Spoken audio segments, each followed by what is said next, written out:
أعوذ بالله من الشيطان الرجيم. بسم الله الرحمن الرحيم.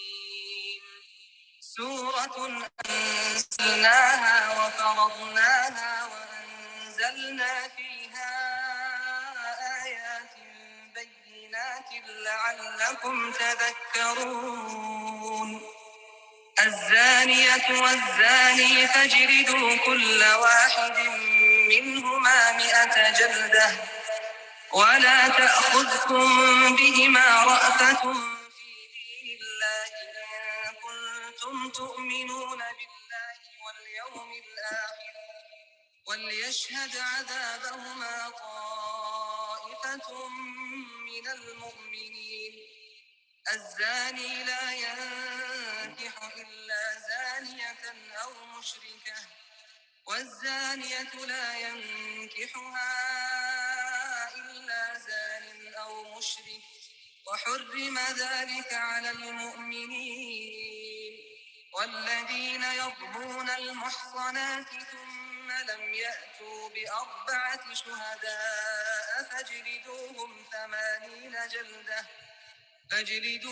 80 جلدة ولا تقبلوا لهم شهادة أبدا وأولئك هم الفاسقون إلا الذين تابوا من بعد ذلك وأصلحوا فإن الله غفور رحيم.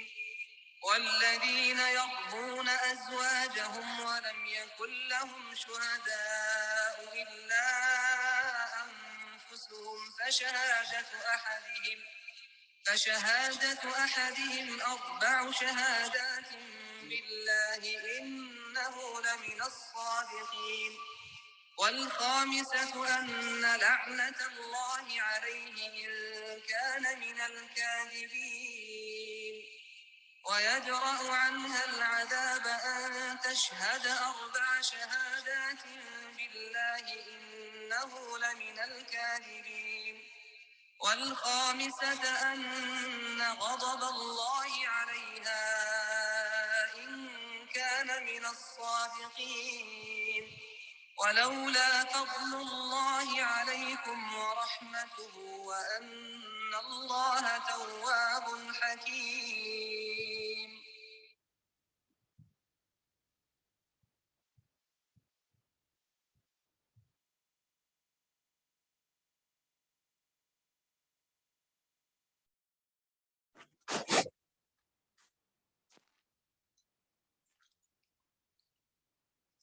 اعوذ باللہ من الشیطان الرجیم بسم اللہ الرحمن الرحیم اللہم رب اشرح لی صدری ویسر لی امری واحلل عقدۃ من لسانی یفقہوا قولی اللہم ارنا الحق حقا وارزقنا اتباعہ وارنا الباطل باطلا وارزقنا اجتنابہ آمین یا رب العالمین۔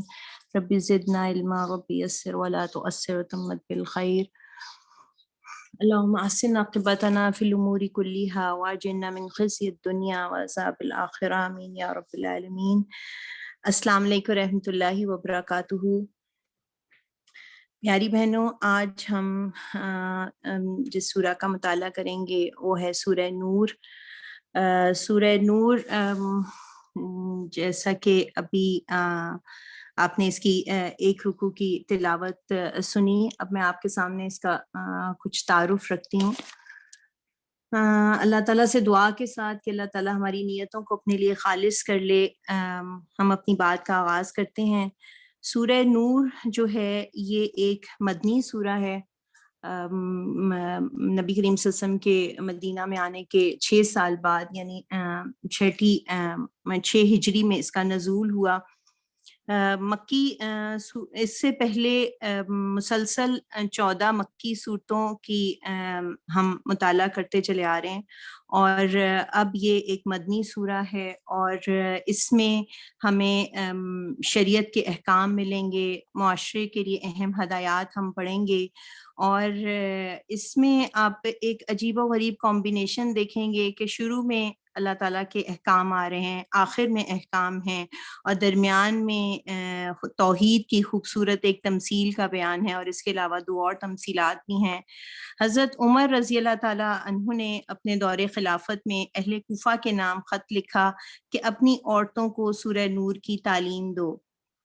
خاندان دراصل عورت کی تعلیم و تربیت کی بنا پہ مستحکم پاتے ہیں، اور آج کل ہم جو استحکام خاندان پہ بھی ایک بات رکھ رہے ہیں، تو اس لحاظ سے بھی یہ سورہ نور کے احکامات بہت اہمیت والے ہیں اور بہت فضیلت والے ہیں۔ علماء کرام علماء تفسیر جو ہیں وہ یہ بات رکھتے ہیں کہ گھر کے اندر کے پردے کے احکام جو ہیں وہ سورہ نور میں آئے ہیں۔ قرآن مجید کی 2 صورتوں میں پردے کے احکام ہمیں ملتے ہیں، ایک سورہ احزاب اور دوسری سورہ نور، اور یہ گھر کے اندر جو ایک عورت کے پردے کے کیا احکامات ہوں گے وہ اللہ تعالیٰ نے سورہ میں نازل فرمائے، اور گھر سے باہر جو پردے کے احکامات ہیں وہ سورہ احزاب میں آئے ہیں۔ اب چونکہ جیسے یہ بات ابھی ہم نے رکھی کہ یہ مدنی سورہ ہے، اور اس وقت ہم صورتحال سمجھ سکتے ہیں، ہم اس کو اپنے ذہنوں میں اس کو سوچیں کہ کیا صورتحال ہوگی کہ مسلمان مدینہ شریف آئے ہیں، 6 سال ہے، ایک لٹی پٹی سی کیفیت میں آئے، اپنے گھر بھاڑ چھوڑ کر آئے، ان کے پاس مال کم ہے، ان کی تعداد کم ہے، ان کے پاس اسلحہ کم ہے، لیکن ان کی مضبوط ترین چیز جو کہ یہود، کفار اور مشرکین کے مقابلے میں تھی وہ ان کے اخلاق اور ایمان کی مضبوطی تھی۔ اور اس میں پھر منافقین نے اور نبی کریم صلی اللہ علیہ وسلم کے جو خلاف لوگ تھے انہوں نے آپ صلی اللہ علیہ وسلم کے گھرانے کو، آپ کو ٹارگٹ بنانے کی کوشش کی۔ اس سلسلے میں اس سورہ میں ہم دیکھیں گے کہ نبی کریم صلی اللہ علیہ وسلم کی سب سے پیاری زوجہ محترمہ عائشہ رضی اللہ تعالیٰ عنہا پہ زنا کا بہتان لگایا گیا، اور اس میں اللہ تعالیٰ نے کیسے ان کی پھر برات ظاہر کی۔ لیکن پوری سورہ میں ہم دیکھیں گے کہ اتنی سخت بات کے جواب میں بھی کہیں کوئی تلخی نظر نہیں آتی، بلکہ موقع بہ موقع احکامات دیے اللہ تعالیٰ نے کہ کیسے اپنا تزکیہ کرنا ہے۔ اور سورہ احزاب میں بھی ہم انشاءاللہ پڑھیں گے کہ جو کہ اس سے پہلے نازل ہونے والی سورہ ہے، اس میں بھی نبی کریم صلی اللہ علیہ وسلم کی نے جب اپنی جو ایک جاہلیت کی رسم تھی، تبنیت کا خاتمہ کرنے کے لیے جب اپنے منہ بولے بیٹے حضرت زید بن حارثہ کی مطلقہ بیوی زینب بنت جہش سے نکاح کیا، تو اس موقع پر بھی منافقین نے ایک پروپیگنڈا کا ایک طوفان عظیم اٹھا دیا، اور یعنی یہ 2 چیزیں ایسی ہیں جو نبی کریم صلی اللہ علیہ وسلم کے گھرانے کو ٹارگٹ کی گئیں۔ سورہ کا نام ہم دیکھیں تو سورہ نور، یہ یعنی اس کے نام سے ہی ظاہر ہے کہ یہ نور دینے والی سورہ ہے۔ اس کے 5ویں رکوع کی ایک آیت اللہ نور السماواتی سے اس کا نام ماخوذ ہے، اور ہم دیکھیں کہ مجموعی لحاظ سے اس سورہ کے احکام روشنی فراہم کرنے والے ہیں، اور یہ گویا ایک لائٹ ہاؤس کی مانند ہے، اور اس کے مطابق زندگی گزارنے والے کی زندگی منور ہو جائے گی۔ آج جب کہ بے حیائی ایک وبا کی طرح عام ہے، ہم جیسے ایک کرونا کی وبا سے بچنے کے لیے مختلف تدابیر اختیار کرتے ہیں، اپنی یعنی وہ پوری زندگیوں کی روٹینز ہم نے چھوڑ دیں، جو ساری زندگی گلے ملتے تھے وہ چھوڑ دیا، ہاتھ ملانے کی عادت تھی وہ چھوڑ دی۔ تو یہ دیکھیے کہ یہ بے حیائی کی وبا جو کہ شیطان کا شروع سے ایجنڈا ہے کہ نہ صرف مسلمانوں کے خلاف بلکہ انسانیت کے خلاف، کہ ان کو بے حیائی کی طرف لگا دینا، کہ پھر جب حیا نہ رہے تو جو چاہے کرو۔ تو یہ ہم دیکھیں کہ یہ جو ہے آج یہ اس بے حیائی کی وبا کی جو زد ہے وہ ظاہر ہے کہ جو ایک گھر ہے اس کے بیسک یونٹ پہ پڑتی ہے، اور گھر ٹوٹنے سے ظاہر ہے کہ ایک گھرانہ ٹوٹتا ہے تو معاشرہ کمزور ہوتا ہے، اور پھر یعنی پورا خاندان کا ہی شرازہ بکھر جاتا ہے۔ یہ اس سورہ کا کچھ مختصر تعارف ہے۔ اب ہم اس سورہ کا آغاز کرتے ہیں۔ پہلے رکوع میں ہم پہلی آیت کو دیکھیں کہ اللہ تعالیٰ نے اس سورہ کا کتنے یعنی اس چیز میں جو آغاز میں آپ کے سامنے رکھتی ہوں۔ پہلی آیت کا ترجمہ اللہ تعالیٰ فرماتے ہیں کہ یہ ایک سورہ ہے جس کو ہم نے نازل کیا ہے اور اسے ہم نے فرض کیا ہے اور اس میں ہم نے صاف صاف احکامات نازل کیے ہیں شاید کہ تم سبق لو۔ ایک آیت میں ہی اللہ تعالیٰ نے 3 دفعہ فرمایا ہم نے اس کو نازل کیا ہے، ہم نے اس کو فرض کیا ہے اور اس میں ہم نے احکامات نازل کیے ہیں۔ آپ دیکھیے کہ پورا قرآن ہی اللہ نے نازل کیا ہے اور ہم سب پر فرض ہے۔ ہم اس کو یعنی فرض سمجھتے نہیں، لیکن فرض تو سبھی احکامات ہیں، ہم اس میں اس کو لینینٹ لے لیتے ہیں، لیکن اللہ تعالیٰ کے یہاں پہ دیکھیں کہ انداز کتنا پرزور انداز میں ہے کہ تم کوئی پک اینڈ چوز نہیں کر سکتے، یہ کوئی سفارشات نہیں ہیں کہ کر لو تو اچھا ہے اور نہ کرو تو بھی خیر ہے، بلکہ اس سورہ کا انداز بیان جو آغاز میں ہے کہ اللہ تعالیٰ نے خود ان احکامات کو کتنی اہمیت دے کر یعنی اللہ تعالیٰ آغاز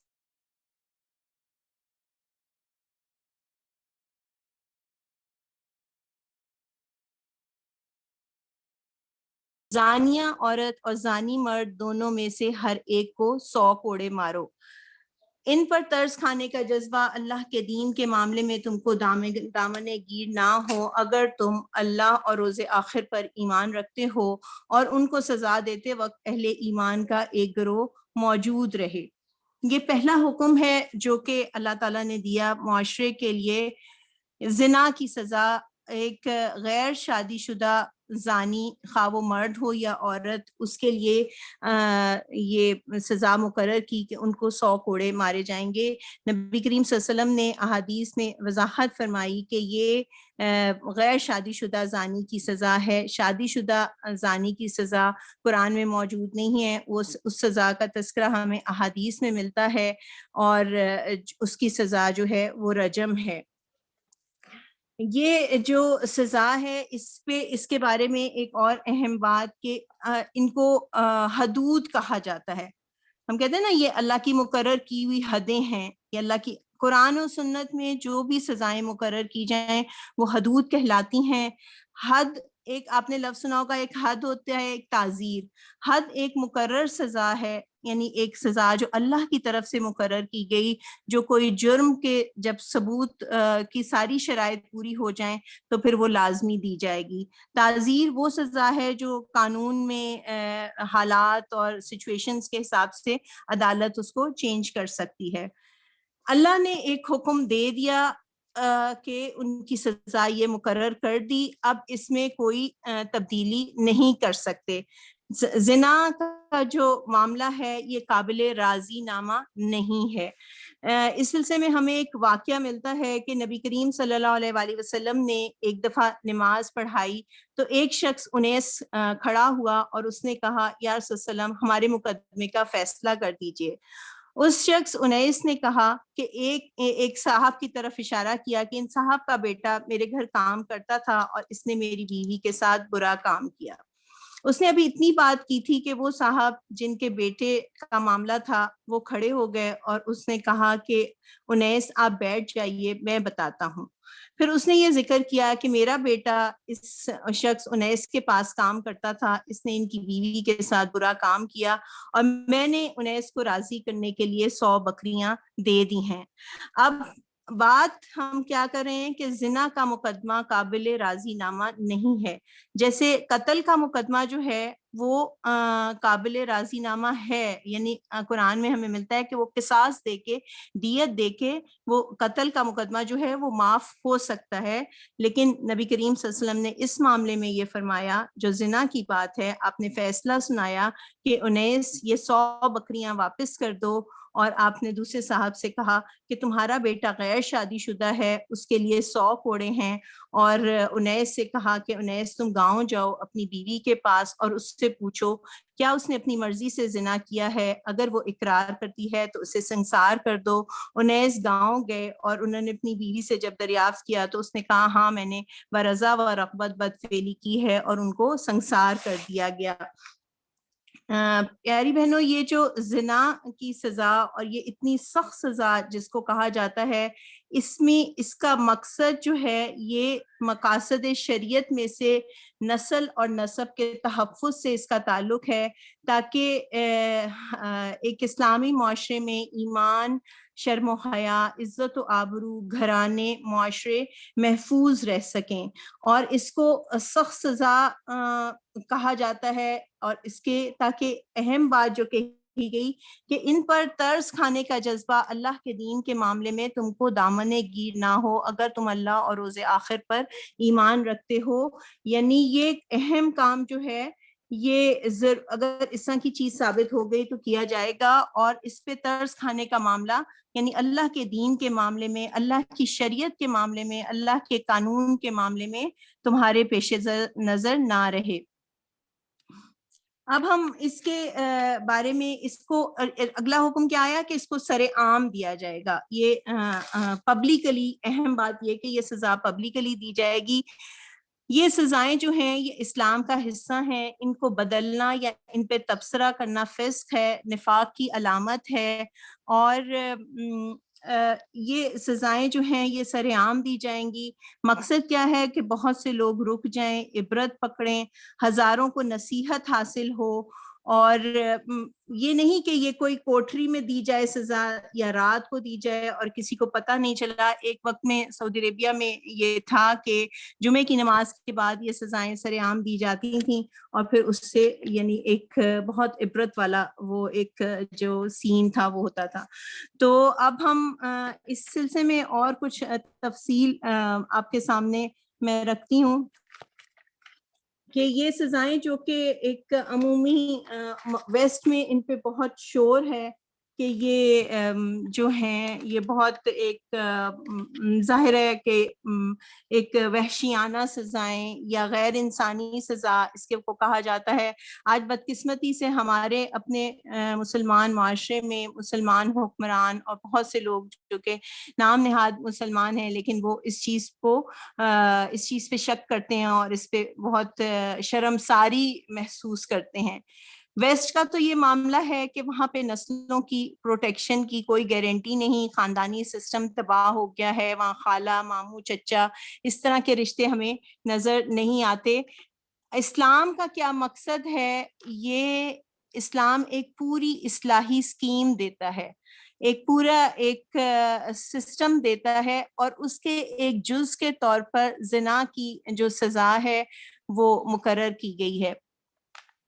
جب اسلام کا منشا اللہ تعالیٰ کا اسلام کا یہ نہیں کہ لوگ اس جرم کا ارتکاب کرتے رہیں اور شب و روز ان پر کوڑے برسائے جاتے رہیں، بلکہ اس سزا کو رکھنے کا، اس کو پبلکلی رکھنے کا مقصد یہ ہے کہ لوگ اس کا ارتکاب ہی نہ کریں اور کسی کو اس پر سزا دینے کی نوبت ہی نہ آنے پائے۔ ہم دیکھیں یہ ایک مسلم معاشرے میں بات ہو رہی ہے، یہ مدینہ کی اسلامی ریاست میں یہ بات کی جا رہی ہے، 6 سال وہاں پہ آئے ہوئے ہو چکے ہیں۔ اسلام اس میں یعنی پہلے ایک آدمی کے نفس کی اصلاح کرتا ہے، دل میں اللہ کا خوف، آخرت کی باز پرس کا احساس دلاتا ہے، اور جس سے یعنی اللہ کے آگے پیش ہونا ہے، اعمال کا جواب دہ ہونا ہے۔ پھر یہ احساس، یہ ایمان اندر پختہ کرتا ہے، اس کے ساتھ ساتھ اس آدمی کے نکاح کی تمام آسانیاں اسلام مہیا کرتا ہے کہ نکاح کرو، اور کم خرچ میں نکاح بابرکت ہوتا ہے، اور اگر ناموافقت ہو جائے، زوجین نہ مل سکیں تو وہ الگ بھی ہو سکتے ہیں، اور جہاں چاہے جہاں وہ نکاح کر لیں۔ یعنی یہ احکامات سورہ بقرہ، سورہ نساء، سورہ طلاق میں آتے ہیں، اور سورہ نور میں ہی ہم پڑھیں گے کہ مردوں اور عورتوں کے بغیر شادی کے بیٹھے رہنے کو ناپسند کرتا ہے۔ پھر اسلام زنا کی رغبت دلانے، اس طرف لے جانے والے ان تمام اسباب کا بھی خاتمہ کرتا ہے۔ زنا کی یہ سزا بیان کرنے سے پہلے سورہ احزاب میں 1 سال پہلے عورتوں کو حکم دیا گیا کہ گھروں سے نکلیں تو کیسے وہ چادریں اوڑھ کر اور گھونگھٹ ڈال کر نکلیں، یعنی ہر طرح سے مکس گیدرنگ سے کو منع کیا گیا، اور غض بصر کا حکم ہمیں ملتا ہے کہ یہاں پہ وہ بھی دیا گیا۔ یعنی سوچیں کہ آپ ایک شہر جس میں ہر طرح کی اس قسم کی پابندی ہو، موسیقی پر پابندی ہے، فحش جذبات کو بھڑکانے والی چیزوں پر پابندی ہے، کو ایجوکیشن نہیں، فیمیل ٹیچرز لڑکیوں کو اور میل ٹیچرز لڑکوں کو پڑھانے والے ہوں، فیمیل نرسز خواتین کو دیکھ رہی ہوں، ہم دیکھیں کہ میل جو ہیں وہ مردوں کو دیکھ رہے ہوں، زینتوں کے اظہار کو روکا گیا ہو، فوٹوگرافی، بل بورڈز، پورٹریٹس، کہیں کوئی بے حیائی نہ ملے، اور گھروں کے فنکشنز یا مکس گیدرنگز نہ ہوں، جو کہ سننے میں آتا ہے کہ جس میں دوستوں کی بیویاں اور دوست سہیلیوں کے شوہر آزادانہ غلط ملط نہ ہونے والے ہوں، پھر اسٹیٹ جو ہے وہ نکاح کو آسان بنانے والی ہو، اسٹیٹ جو ہے وہ نکاح کی ذمہ داری لے، پیسے پرووائڈ کرے. یعنی ان سب باتوں کے باوجود اگر کوئی آدمی زنا کرے تو پھر اس کے لیے یہ پھر سزا رکھی گئی ہے. اور پھر اس سزا کے ساتھ یعنی ایک اور چیز ہم دیکھیں کہ اللہ تعالیٰ نے جو کہا کہ زنا کے لیے کم از کم 4 گواہ بھی اس کے دینے والے ہوں، دیکھنے والے ہوں نا.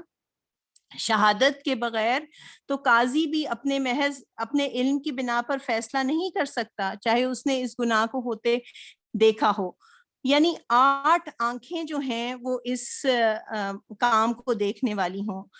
یہ پھر ایسی حالت میں یعنی کوئی یہ گناہ کرے تو یعنی اتنی ایسی بے حیائی کا کام کہ 4 آدمی اس جرم کو ہوتے دیکھیں تو پھر اس سزا کو دیا جائے گا. آپ دیکھیے کہ 4 گواہ ہوں، ایک نے دیکھا ہے تو وہ پروف نہیں ہے. یعنی ایک نے دیکھا ہے تو شریعت میں یہ بات ملتی ہے اگر ایک نے یہ جرم دیکھا تو وہ خاموش رہے، یہ زیادہ بہتر ہے. اور اتنی بڑی سزا کے لیے ناگزیر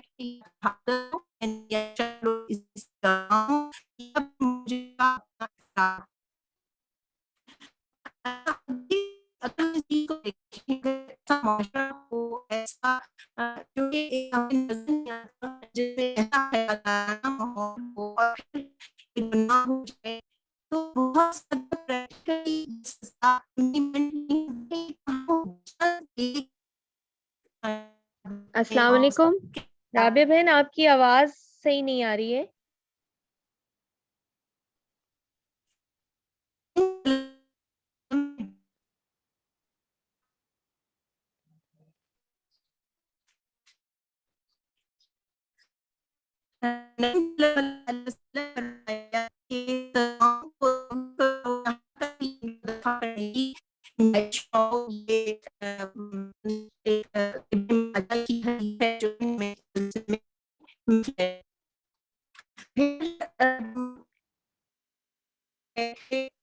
السلام علیکم رحمۃ اللہ.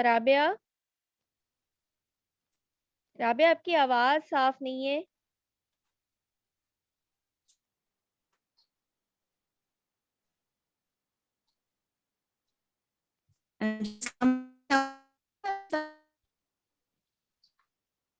رابعہ آپ کی آواز بالکل بھی صاف نہیں ہے.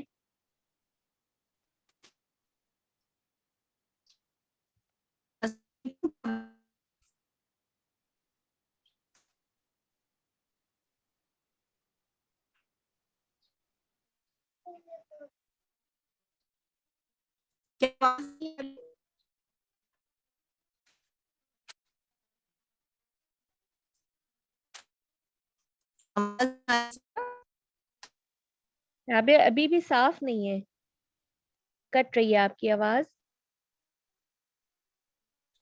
السلام علیکم رابعہ، اگر آپ دوبارہ جوائن ان کر سکتی ہیں سائن آؤٹ کر کے، شاید بہتر ہو جائے.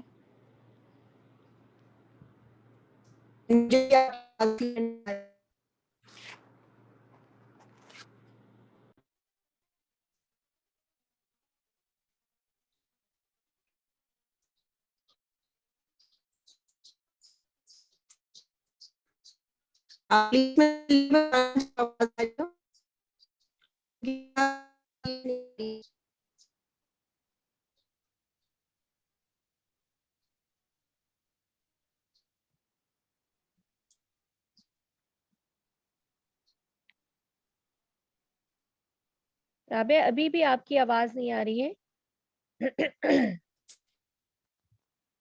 آپ نے کیا دوبارہ جوائن کیا ہے؟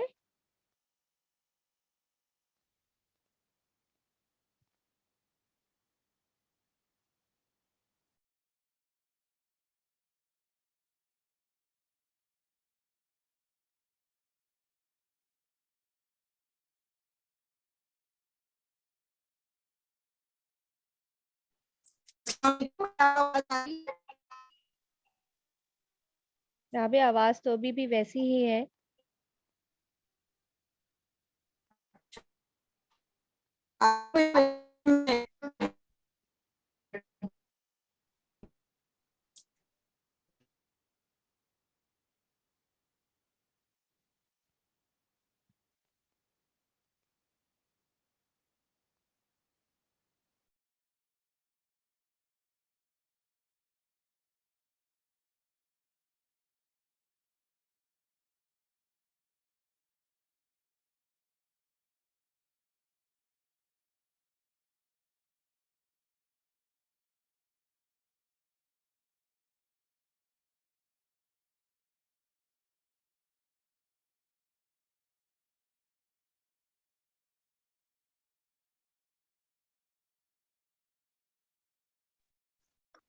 السلام علیکم رحمۃ اللہ. کیا اب آواز آ رہی ہے؟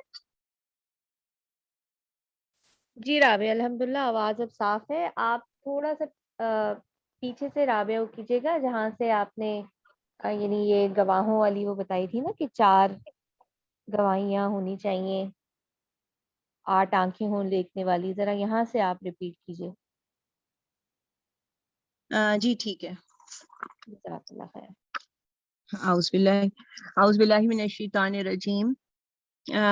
زنا کے لیے یعنی ایک طرف تو ایسا معاشرہ اور ایسا ایک ماحول اور پھر اس میں جو اگر کوئی اس طرح کا گناہ کسی سے سرزد ہو تو پھر یہ سزا دی جائے گی. لیکن اس کے اور ساتھ ساتھ ہم یہ بھی دیکھتے ہیں کہ قرآن میں ہمیں یہ بھی تصریح ملتی ہے کہ زنا کے لیے کم از کم 4 عینی شاہد ہونے چاہیے. شہادت کے بغیر قاضی محض اپنے علم کی بنا پہ یہ فیصلہ نہیں کر سکتا، خواہ وہ اپنی آنکھوں سے یہ جرم ہوتے دیکھ چکا ہو. اور یعنی 8 آنکھیں جو ہیں وہ دیکھ رہی ہوں، اس ایکٹ کے 4 گواہ ہوں گے. اس کے یعنی اتنی زیادہ اصلاحی اور اتنی روک تھام کے باوجود اگر اسلامی معاشرے میں کوئی جوڑا ایسا بے حیائی کا کام کرے اور 4 آدمی اس کو جرم کرتے دیکھ لیں تو پھر یہ سزا دی جائے گی. اگر کسی ایک نے دیکھا ہے اور تو اس کے لیے یہ ہمیں شریعت میں حکم ملتا ہے کہ وہ خاموش رہے، یہ زیادہ بہتر ہے. یعنی اس بے حیائی کا چرچا کرتا نہ پھرے. نبی کریم صلی اللہ علیہ وآلہ وسلم نے فرمایا کہ سزاؤں کو دور کرو جہاں تک بھی ان کو دور کرنے کی گنجائش پاؤ. ایک اور حدیث نبی کریم صلی اللہ علیہ وسلم کی ہمیں ملتی ہے، ترمذی میں اس کا بیان ہے کہ نبی کریم صلی اللہ علیہ وسلم نے فرمایا مسلمانوں سے سزاؤں کو دور رکھو جہاں تک بھی ممکن ہو. اگر کسی ملزم کے لیے سزا سے بچنے کا کوئی رستہ نکلتا ہے تو اسے چھوڑ دو، کیونکہ حاکم کا سزا کے دینے میں غلطی کر جانا اس سے بہتر ہے کہ وہ کیونکہ حاکم کا معاف کر دینے میں غلطی کر جانا اس سے بہتر ہے کہ وہ سزا دینے میں غلطی کر جائے. یعنی سزا نہیں بنتی تھی اور سزا دے دی گئی، یہ زیادہ بری بات ہے.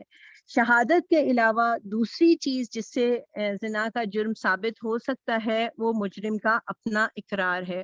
اس میں نبی کریم صلی اللہ علیہ وسلم کی دور سے اس مدینہ شریف میں ہمیں 2 واقعات جو ہیں وہ بہت اس سلسلے میں ملتے ہیں. ایک مائز بن اسلمی کا واقعہ ہے اور دوسرے غامدیہ خاتون کا واقعہ ہے کہ ان دونوں سے یہ گناہ سرزد ہوا اور وہ انہوں نے بار بار آ کے اپنے اس جرم کا اقرار کیا.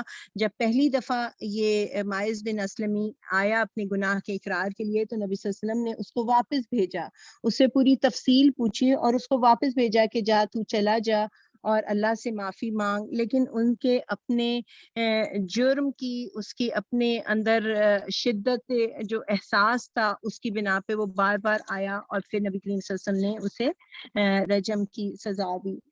فقہ میں ہمیں اس کی پوری تفصیل بھی ڈیٹیل سے ملتی ہے کہ کوڑے کس طرح مارے جائیں گے، اور آپ بہنیں ضرور اس کا مطالعہ کریں۔ ہم احادیث میں بھی یہ بات ملتی ہے کہ عورتیں جو ہیں وہ سورہ نور کو مطالعہ کریں، تو ہم ضرور اس کا تفصیل سے مطالعہ کرنے والے ہوں۔ ایک اور بات جو کتنی اس فیصلے کو ایک اہم ثابت کرتی ہے، اس سلسلے میں بات ملتی ہے کہ اگر زنا شہادتوں سے ثابت ہو تو جو گواہی دیں، یعنی جو 4 گواہ اس جرم کی گواہی دینے والے ہیں، وہ گواہ اس ضرب کی ابتدا کریں گے، یعنی وہ کوڑے جو ہے وہ مارنا شروع کریں گے۔ اور اگر مجرم نے خود اقرار کیا ہو اور اس بنا پہ سزا دی جا رہی ہو تو قاضی خود ابتدا کرے گا، تاکہ گواہ اپنی گواہی کو اور جج اپنے فیصلوں کو کھیل نہ سمجھ بیٹھیں۔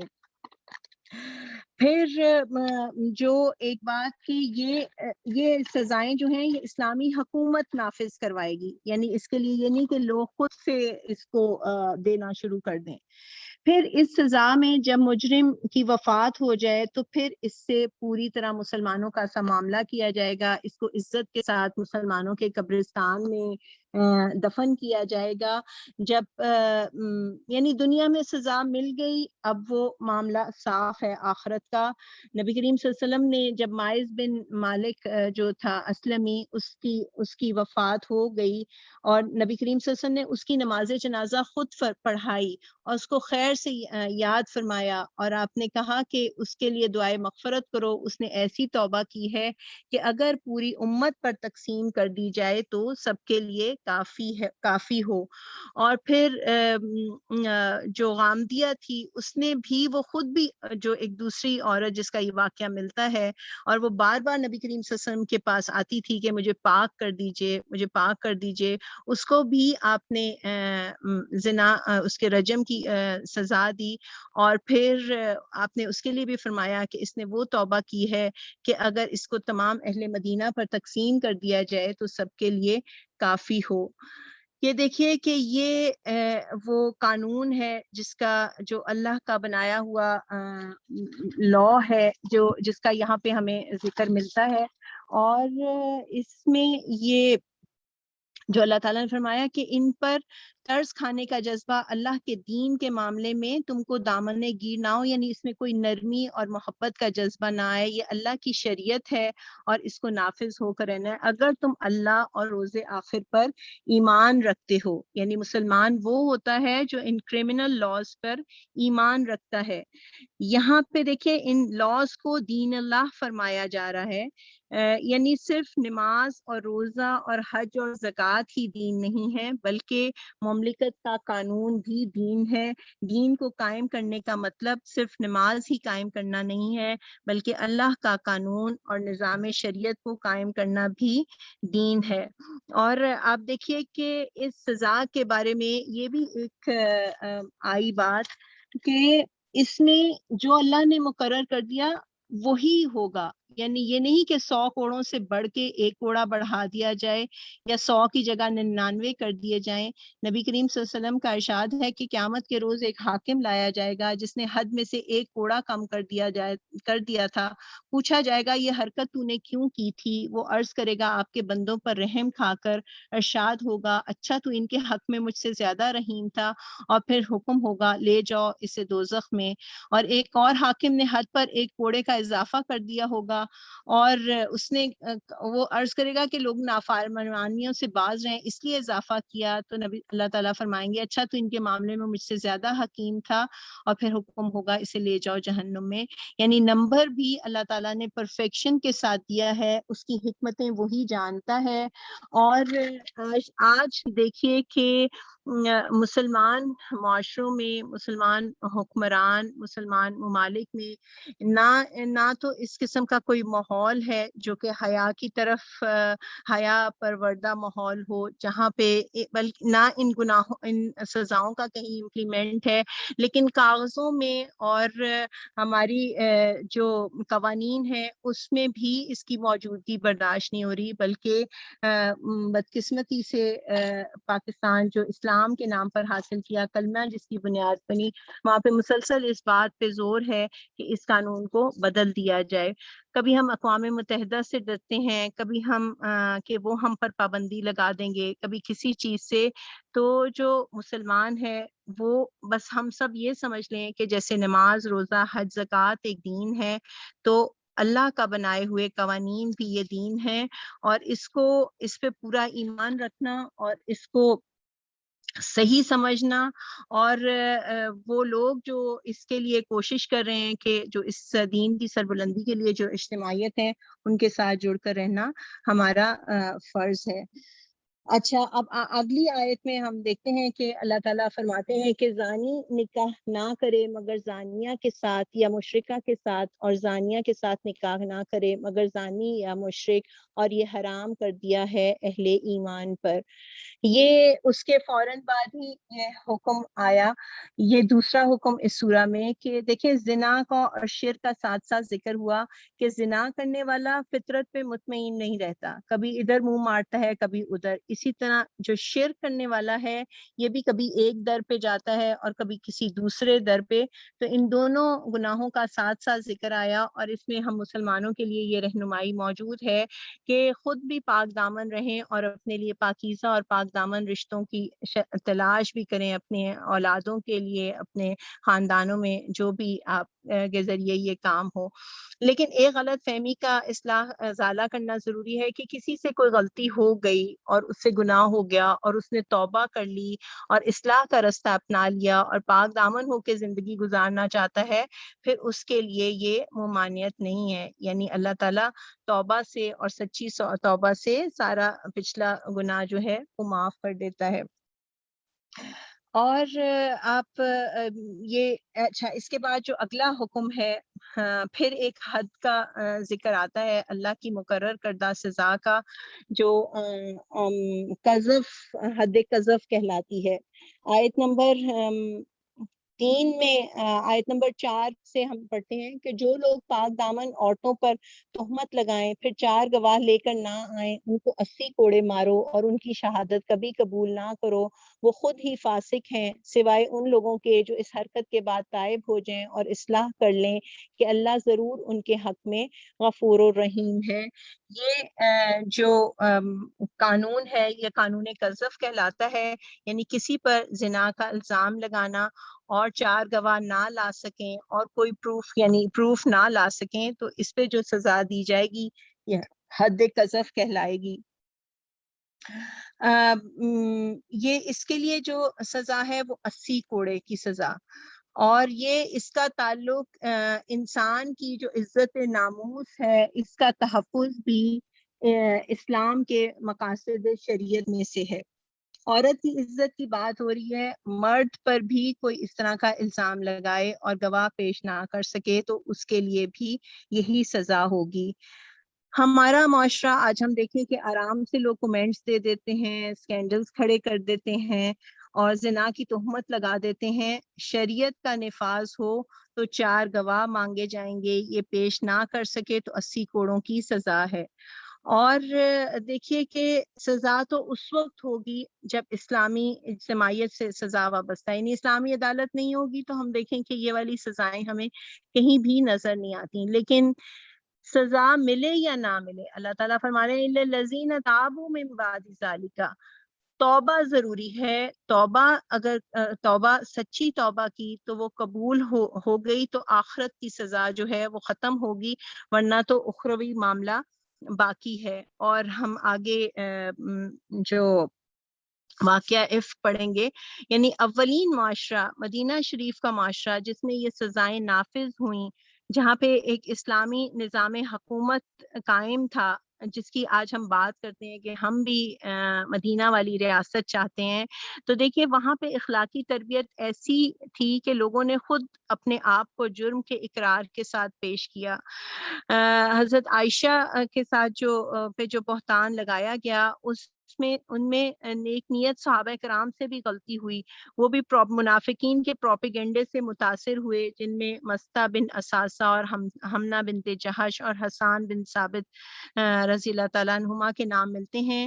ان صحابہ سے غلطی ہوئی اور پھر ان کے اوپر وہ حد جاری کی گئی اور پھر انہوں نے یعنی اس کو سر جھکا کے اس کو قبول کیا۔ یہ جو ہے اس آیت میں حد قذف کا ہمیں قانون قذف ملتا ہے۔ نبی کریم صلی اللہ علیہ وسلم کی ایک حدیث ملتی ہے کہ ایک حد جاری کرنا اہل زمین کے لیے 40 دن کی بارش سے زیادہ مفید ہے۔ اللہ تعالی ہمیں ایسا ایمان نصیب فرمائے کہ ہم یعنی اس کے لیے کوششیں کرنے والے ہوں کہ ایسا معاشرہ قائم ہو جائے۔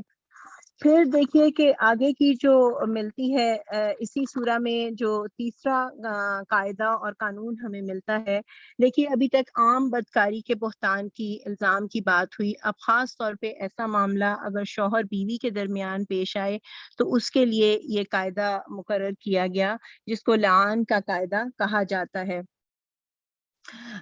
آیت نمبر 6 میں یہ بات ہمیں ملتی ہے، اور جو لوگ اپنی بیویوں پر الزام لگائیں اور ان کے پاس خود ان کے اپنے سوا دوسرے کوئی گواہ نہ ہوں تو ان میں سے ایک شخص کی شہادت یہ ہے کہ وہ 4 مرتبہ اللہ کی قسم کھا کر گواہی دے کہ وہ اپنے الزام میں سچا ہے۔ یعنی اگر کوئی شوہر اپنی بیوی کو کسی برائی میں مبتلا دیکھے تو وہ کہ اس کے فلاں کسی مرد سے تعلقات ہیں یا وہ کہے کہ یہ میرا بچہ نہیں ہے، تو وہ اب ساتھ رہنا بھی گوارا نہیں کر سکتا، لیکن وہ 4 گواہ کہاں سے لائے؟ تو اس کے لیے قرآن نے یہ طریقہ بتایا اور نبی کریم صلی اللہ علیہ وسلم نے اس کو نافذ فرمایا۔ اس میں یہ ہے کہ ایک شخص ہے، جو شوہر ہے، وہ 4 مرتبہ اللہ کی قسم کھا کر گواہی دے گا کہ وہ اپنے الزام میں سچا ہے۔ جب وہ قسمیں کھانے کا وہ جو طریقہ ہے جو کہ ہمیں احادیث میں اور تفاسیر میں ملتا ہے کہ ایک قسم کے بعد قاضی مداخلت کرتا ہے اور کہتا ہے کہ اللہ سے ڈر، پھر دوسری قسم کھانے سے کے بعد پھر مداخلت کرتا ہے کہ اللہ سے ڈر، تیسری مرتبہ پھر کہتا ہے اللہ سے ڈر، اور پھر چوتھی دفعہ پھر کہتا ہے اللہ سے ڈر، اور 5ویں مرتبہ پھر کہتا ہے کہ اللہ سے ڈر آخرت کے عذاب کی۔ یہ نبی کریم صلی اللہ علیہ وسلم کی حدیث میں ہمیں الفاظ ملتے ہیں کہ اللہ سے ڈر آخرت کے عذاب کی بنسبت دنیا کا عذاب برداشت کر لینا آسان ہے، اور پھر یہ آخری قسم تجھ پر عذاب الہی کو واجب کر دے گی۔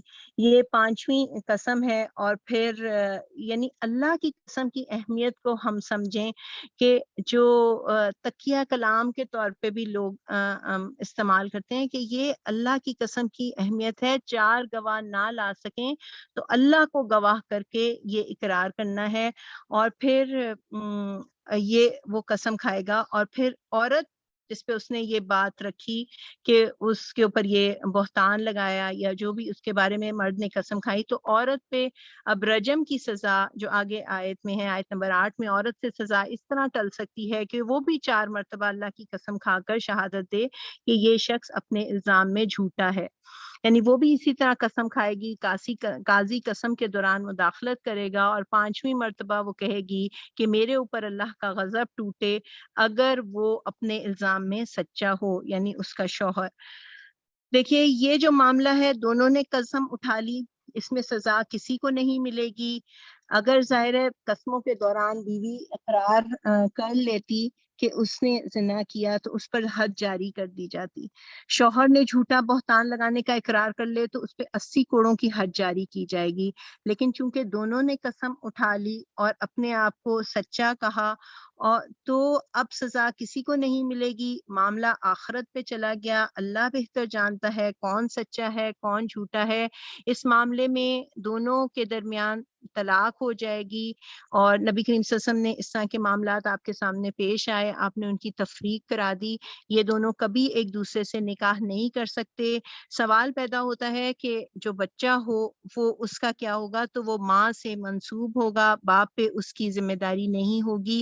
بچے کی تعلیم و تربیت اسی طرح اسلامی معاشرے میں ہوگی جیسے کہ دوسرے بچوں کی ہوتی ہے، اس لیے کہ بچے کا کوئی جرم نہیں ہوتا۔ یہ ہے لعان کا قاعدہ۔ یہ اس رکوع میں یہ تین جو ہیں یہ اللہ کے احکامات بیان ہوئے۔ اس سلسلے میں تفاسیر میں اس کے واقعات ملتے ہیں، اس کی شان نزول میں بھی ایک واقعہ ملتا ہے کہ کس طرح عورت نے اپنے قبیلے کی عزت و ناموس کی خاطر جھوٹی قسم اٹھا لی اور پھر اس نے کہا کہ میں ہمیشہ کے لیے اپنے قبیلے کو رسوا نہیں کروں گی، اور وہ 5ویں قسم بھی کھا گئی، اور نبی کریم صلی اللہ علیہ وسلم نے پھر ان کی تفریق کروائی، اور جب اس بچے کی پیدائش ہوئی تو نبی کریم صلی اللہ علیہ وسلم نے اس کے بارے میں پتہ کروایا تو وہ واقعی اس کے شوہر پہ نہیں تھا اور دوسرے کسی شخص پہ تھا۔ تو نبی کریم صلی اللہ علیہ وسلم نے فرمایا کہ اگر قسمیں نہ ہوتی یا اللہ کی کتاب پہلے ہی فیصلہ نہ کر چکی ہوتی تو میں اس عورت سے بری طرح پیش آتا۔ یہ تفاسیر میں یہ واقعہ موجود ہے۔ ایک اہم بات کہ جو لعان کا قاعدہ ہے یہ گھر بیٹھے نہیں ہو سکتا، اس لیے اس کے لیے عدالت میں جانا ضروری ہے۔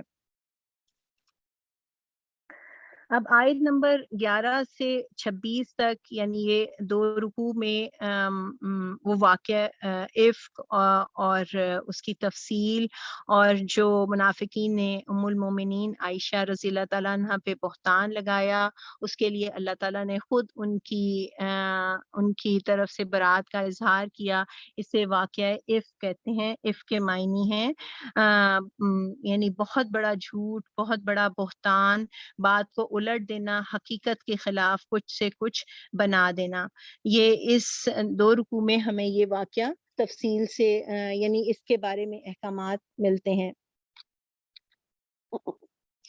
اللہ تعالیٰ فرماتے ہیں جو لوگ یہ بہتان گھڑ لائے ہیں وہ تمہارے ہی اندر کا ٹولہ ہیں، اس واقعے کو اپنے حق میں شر نہ سمجھو بلکہ یہ بھی تمہارے لیے خیر ہی ہے۔ جس نے اس میں جتنا حصہ لیا اس نے اتنا ہی گناہ سمیٹا، اور جس شخص نے اس کی ذمہ داری کا بڑا حصہ اپنے سر لیا اس کے لیے تو عذاب عظیم ہے۔ جس وقت تم لوگوں نے اسے سنا تھا اس وقت کیوں نہ مومن مردوں اور مومن عورتوں نے اپنے آپ سے نیک گمان کیا اور کیوں نہ کہہ دیا کہ یہ صریح بہتان ہے۔ وہ لوگ اپنے الزام کے ثبوت میں 4 گواہ کیوں نہ لائے، اب کہ وہ گواہ نہیں لائے ہیں اللہ کے نزدیک وہی جھوٹے ہیں۔ اگر تم لوگوں پر دنیا اور آخرت میں اللہ کا فضل اور رحم و کرم نہ ہوتا تو جن باتوں میں تم پڑ گئے تھے ان کی پاداش میں بڑا عذاب تمہیں آن لیتا۔ ذرا غور تو کرو اس وقت تم کیسی سخت غلطی کر رہے تھے جبکہ تمہاری ایک زبان سے دوسری زبان جھوٹ کو لیتی چلی جا رہی تھی، اور تم اپنے منہ سے وہ کچھ کہے جا رہے تھے جس کے متعلق تمہیں کوئی علم نہ تھا۔ تم اسے ایک معمولی بات سمجھ رہے تھے حالانکہ اللہ کے نزدیک یہ بڑی بات تھی۔ کیوں نہ اسے سنتے ہی تم نے کہہ دیا کہ ہمیں ایسی بات زبان سے نکالنا زیب نہیں دیتا۔ سبحان اللہ، یہ تو ایک بہتان عظیم ہے۔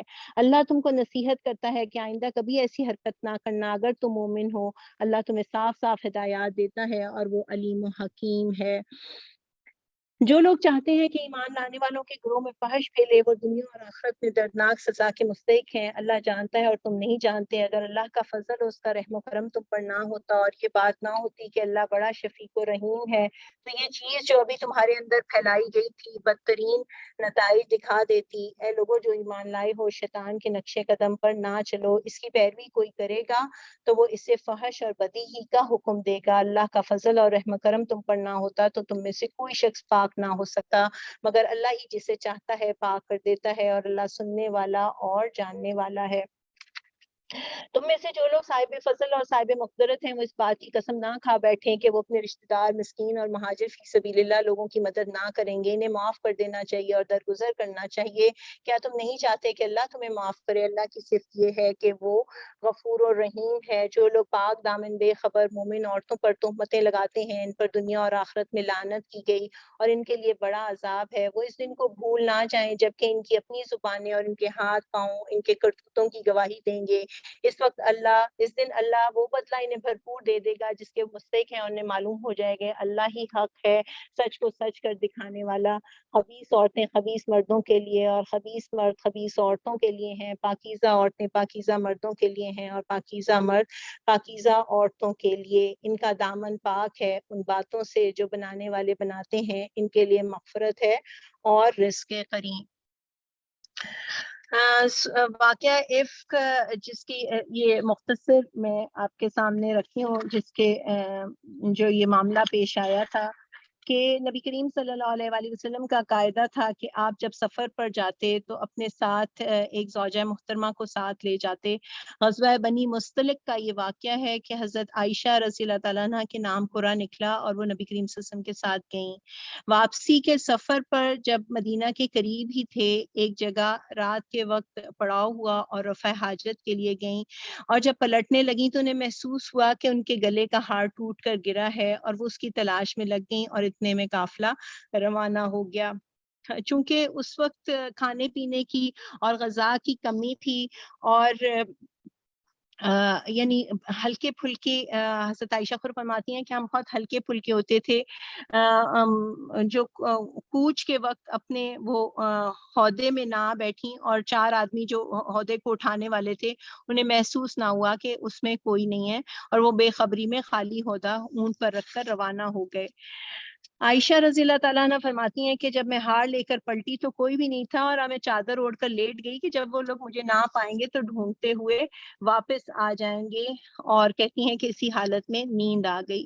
صبح کے وقت ایک صحابی صفوان بن معطل سلمی اس جگہ سے گزرے جہاں وہ سو رہی تھیں، تو وہ حضرت عائشہ رضی اللہ عنہ کو پہچان گئے کیونکہ پردے کا حکم آنے سے پہلے وہ انہیں بارہ دیکھ چکے تھے۔ یہ بدری صحابیوں میں سے تھے، اور پھر ان کی یعنی جب انہوں نے حضرت عائشہ رضی اللہ عنہ کو دیکھا تو انہوں نے اپنا اونٹ روک لیا، اور بے ساختہ ان کی زبان سے نکلا انا للہ و انا الیہ راجعون۔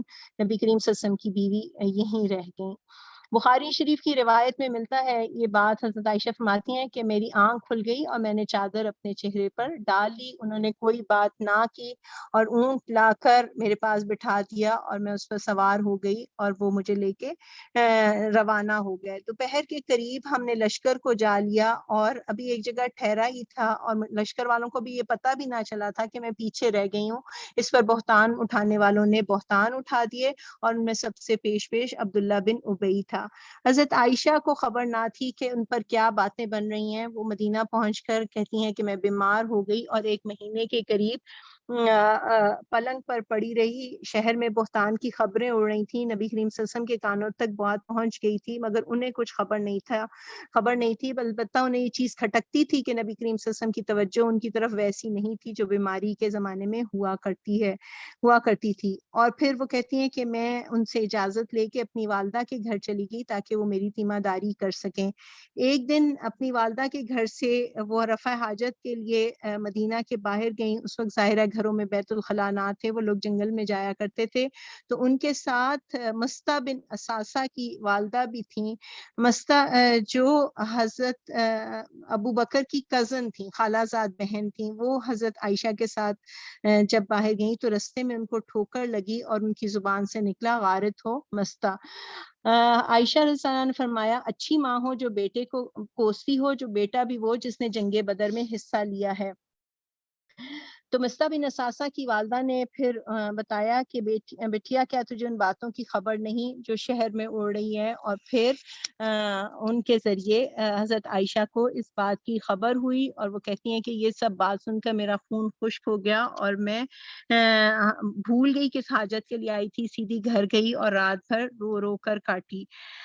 یہ تمام اس بہتان کی افواہیں مہینہ بھر شہر میں اڑتی رہیں۔ نبی کریم صلی اللہ علیہ وسلم سخت اذیت میں مبتلا رہے۔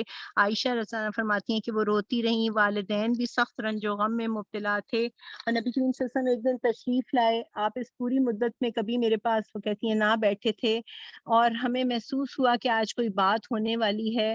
نبی کریم صلی اللہ علیہ وسلم نے فرمایا عائشہ مجھے تمہارے متعلق خبریں پہنچی ہیں، اگر تم بے گناہ ہو تو امید ہے کہ اللہ تمہاری برات ظاہر کر دے گا، اور اگر تم واقعی کسی گناہ میں مبتلا ہوئی ہو تو اللہ سے توبہ کرو اور معافی مانگو۔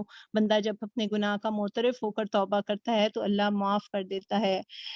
عائشہ فرماتی ہیں کہ یہ بات سن کر میرے آنسو خشک ہو گئے. میں نے اپنے والد سے عرض کیا آپ رسول اللہ علیہ وسلم کی بات کا جواب دیں. انہوں نے فرمایا بیٹی میری کچھ سمجھ میں نہیں آتا کیا کہوں. میں نے والدہ سے کہا آپ ہی کچھ کہیں. انہوں نے بھی یہی کہا کہ میں کیا کہوں. میں نے کہا آپ لوگوں کے کانوں میں ایک بات پڑ گئی ہے اور دلوں میں بیٹھ چکی ہے. اگر میں کہوں کہ میں بے گناہ ہوں اور اللہ گواہ ہے کہ میں بے گناہ ہوں تو آپ لوگ نہ مانیں گے, اور اگر خام خواہ ایک ایسی بات کا اعتراف کروں جو میں نے نہیں کی اور اللہ جانتا ہے کہ نہیں کی تو آپ لوگ اسے مان لیں گے.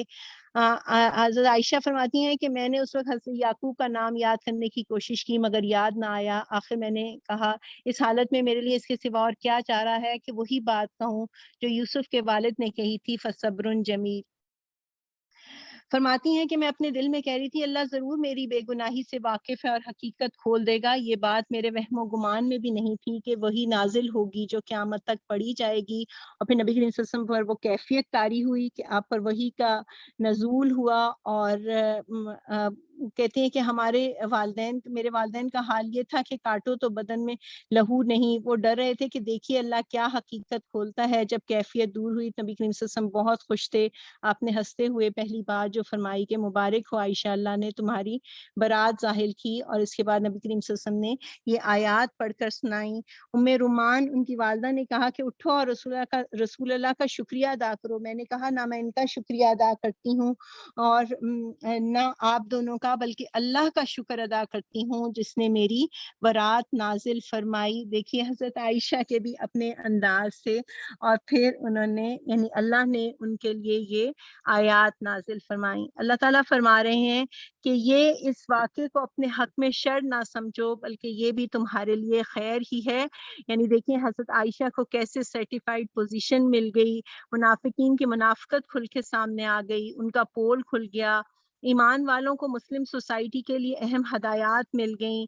ایمان والوں کا آپس میں کیا رویہ ہونا چاہیے یہ بتا دیا گیا. ایک اہم بات جو ہم اس پہ غور کریں کہ اللہ چاہتا تو اس واقعے کو چھپا دیتا اور وحی کے خفی کے ذریعے نبی کریم صلی اللہ علیہ وسلم کو اطلاع دے دیتا اور اس کا حل بتا دیتا. لیکن اللہ نے یعنی اس واقعے کو اس بات کو کھول کے قرآن مجید میں رہتی دنیا تک اس کی تلاوت کی جائے گی. نبی کریم صلی اللہ علیہ وسلم کا رویہ ہم دیکھیں کہ آپ نے وحی کا انتظار کیا. آپ نے یہ سکھایا کہ کسی کی ماں بہن بیٹی پہ الزام لگے تو فوراً طیش میں نہ آئیں. اس بات کو قرآن کا حصہ بنانے کا مقصد بھی یہی ہے. حکمت یہ ہے کہ شیطان جب ایسے رکھنے ڈالے تو ہمارے پاس رہنمائی موجود ہو. کسی کی عزت نبی صلی اللہ علیہ وسلم کی عزت سے بڑھ کر نہیں. کوئی نبی کریم صلی اللہ علیہ وسلم سے بڑھ کر باغیرت نہیں ہو سکتا. اور اعلیٰ درجے کا مومن اس میں ایک اور بات جو ہمیں سمجھ آتی ہے کہ جو آیت ہے جس نے اس میں جتنا حصہ لیا اس نے اتنا ہی گناہ سمیٹا اور جس شخص نے اس کی ذمہ داری کا بڑا حصہ لیا اس کے لیے تو عذاب عظیم ہے. یعنی یہ عبداللہ بن ابی جس نے یہ فتنہ اٹھایا تھا اس کے بارے میں یہ بات کی گئی.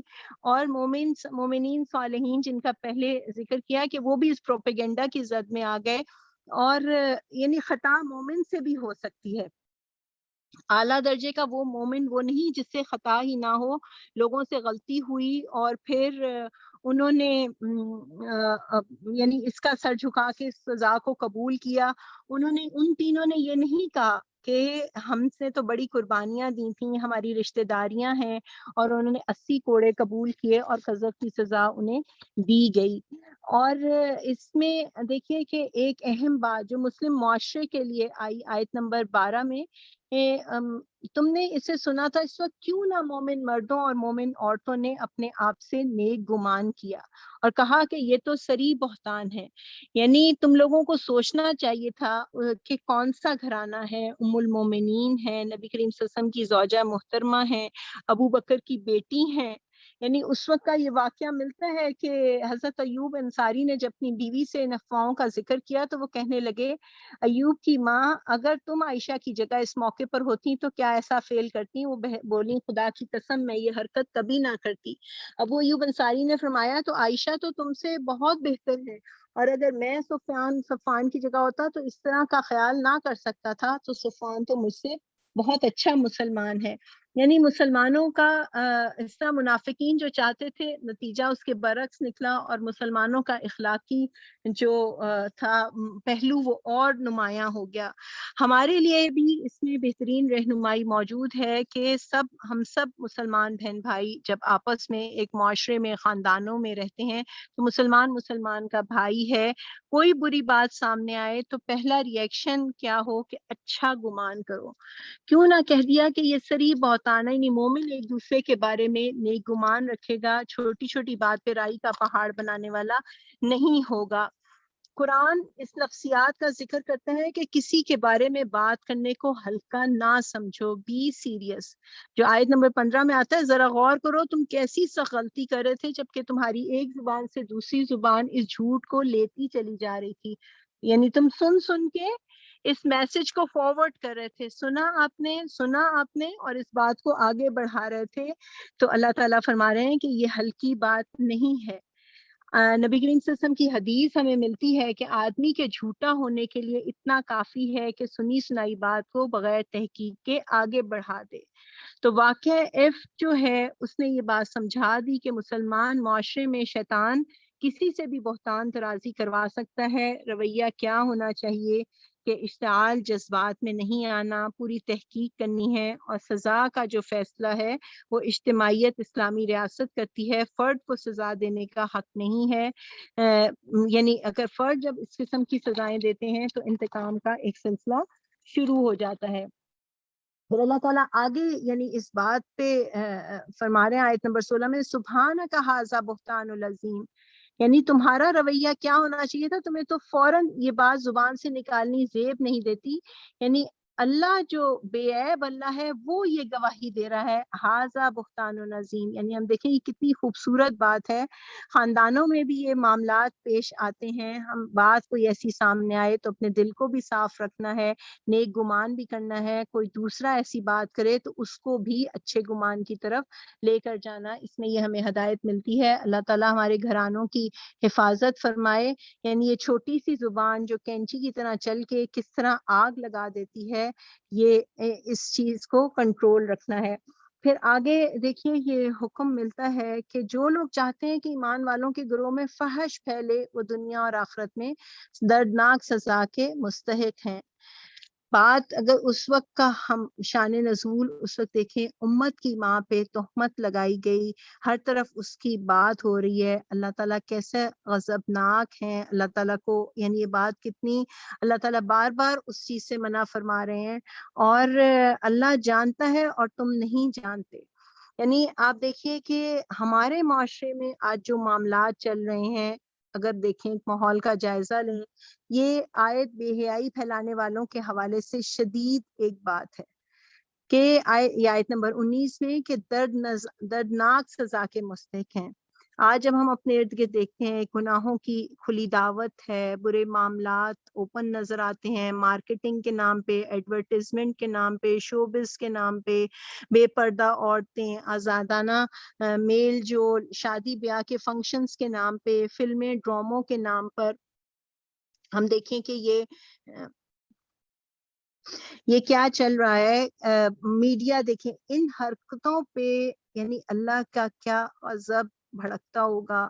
آج آپ دیکھیے کہ اللہ کی ناراضگی نظر آتی ہے کہ سب انسان ایک وبا کے ہاتھوں کیسے بے بس ہو کے بیٹھے ہیں۔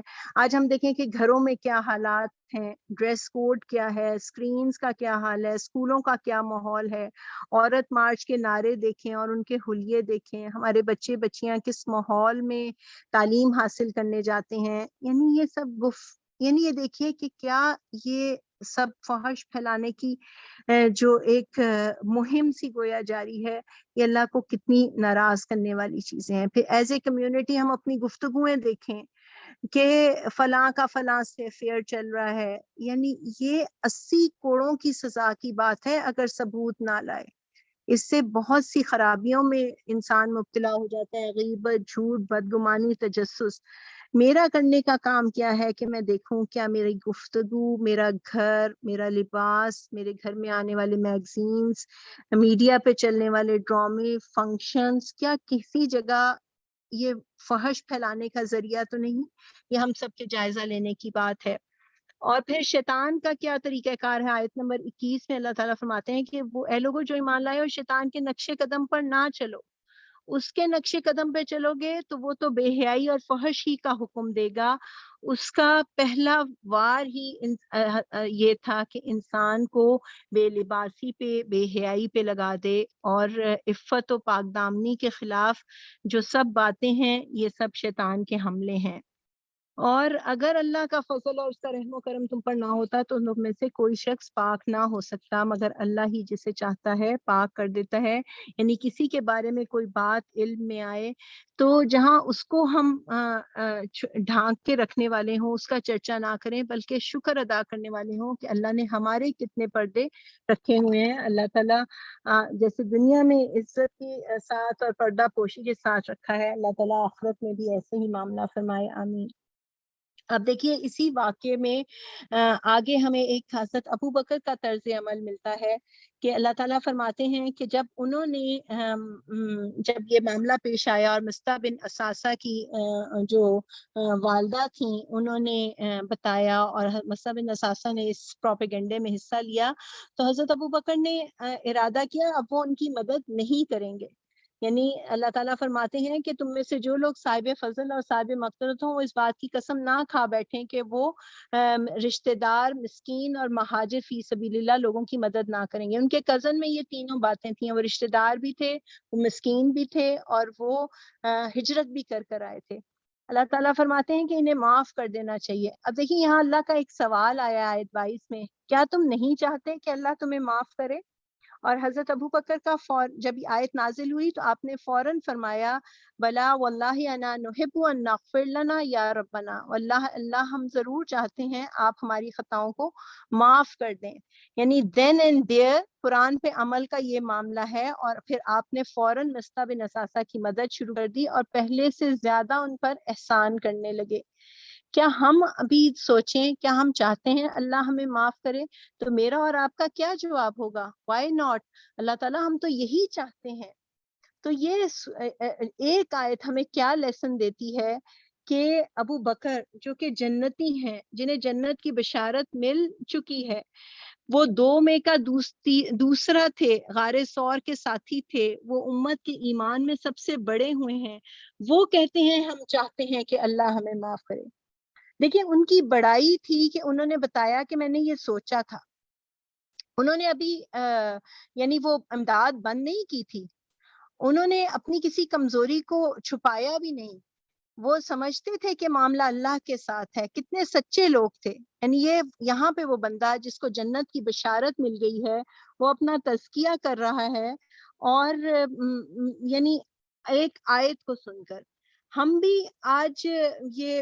یہ جو ہے آیتیں پڑھتے ہیں، سنتے ہیں، ہم جز 18 پہ پہنچ چکے ہیں، لیکن ہمارا کیا اصرار ہوتا ہے؟ ہم لوگوں کی غلطی، لوگوں کی زبان کی غلطی معاف نہیں کرنا چاہتے۔ فلاں نے یہ بات کی کیسے، کیوں کی؟ میرے دل سے تو جاتی نہیں ہے، میں معاف نہیں کر سکتی، میں اگنور نہیں کر سکتی، ان کی شکل دیکھتے ہی مجھے یاد آ جاتا ہے، میرا دل ہی جانتا ہے کیا گزری۔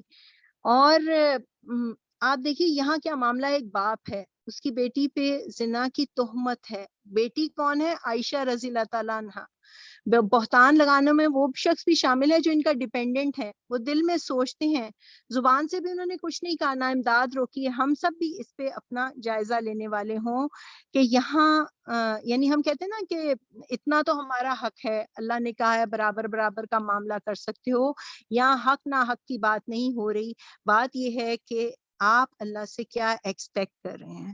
میں چاہتی ہوں کہ وہ مجھے معاف کرے اور بار بار معاف کرے، غلطیوں کو معاف کرے، تمام غلطیوں کو معاف کرے، تو میں بھی لوگوں کو معاف کرنے والی بنوں۔ زبان سے، عمل سے غلطیاں ہوں گی، یعنی غلطیوں سے مبرہ کوئی نہیں، دل کو صاف کر کے آگے بڑھنا، یہ آیت ہمیں یہ لیسن دیتی ہے۔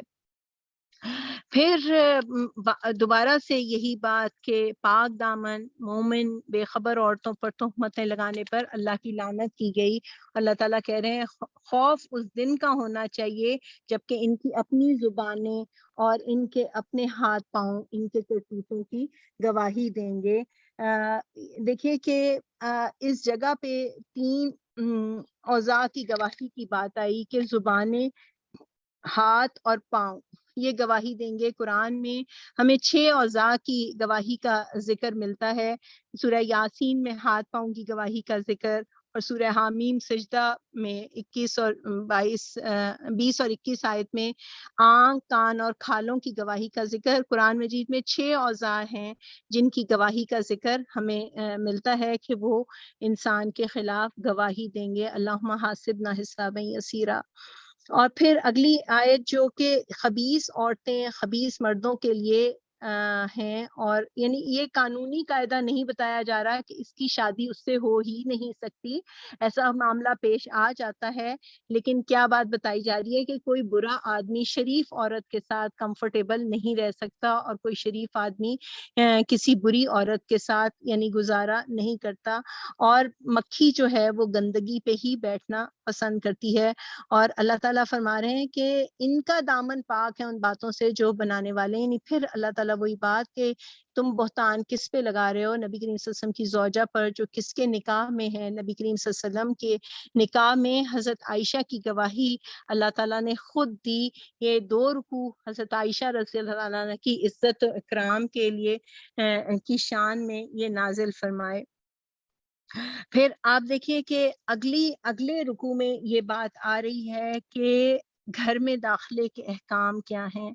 ایسا سسٹم بن جائے کہ ماحول پاکیزہ بن جائے، اس کی ابتدا گھر کے یونٹ سے ہونی چاہیے۔ اے لوگوں جو ایمان لائے ہو، اپنے گھروں کے سوا دوسرے گھروں میں داخل نہ ہو جب تک کہ گھر والوں کی رضا نہ لے لو۔ زنا کی روک تھام، عزت و عصمت کی حفاظت، نکاح کا پاکیزہ بندھن کے ذریعے خواہش پوری ہو، گھرانے مضبوط ہوں، ان سب باتوں کے تناظر میں ان احکامات کو ہم پڑھیں کہ اللہ تعالیٰ کیا فرما رہے ہیں۔ اپنے گھروں کے سوا دوسرے گھروں میں داخل نہ ہو جب تک کہ گھر والوں کی رضا نہ لے لو اور گھر والوں پر سلام نہ بھیج لو۔ دیکھیں رضا کا الگ ذکر ہے اور گھر والوں پر سلام کا الگ ذکر ہے۔ سلام اجازت نہیں ہے۔ سلام ظاہر کا معنی یہ ہے کہ سلامتی کی دعا ہے، بری نیت سے نہیں آئے، اور لیکن اس سے پہلے اجازت کا معاملہ اہم ہے۔ یعنی گھر والوں کو اگر اس وقت ناگوار تو نہیں ہے آپ کا آنا، اس چیز کی اجازت، یہ قرآن کا حکم ہے۔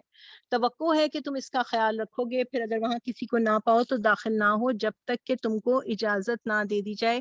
اب تو دیکھیے کہ پہلے تو ایک جا کے اجازت لینے والا معاملہ ہوتا تھا، یعنی اب تو کمیونیکیشن کے بہت ذرائع ہیں، کسی کو فون کر لیا، SMS کر لیا، واٹس ایپ کے ذریعے اجازت لے لی کہ کیا میں اس وقت آپ کے گھر آ جاؤں۔ اور نبی کریم صلی اللہ علیہ وسلم کی تو ہمیں سیرت میں اور احادیث میں یہ بات بھی ملتی ہے کہ اپنے گھروں میں جاتے وقت بھی کچھ ایسی آواز، صحابہ کرام کا رویہ ملتا ہے کہ ایسی آواز کر دیتے تھے جس سے معلوم ہو جائے کہ وہ گھر میں داخل ہو رہے ہیں۔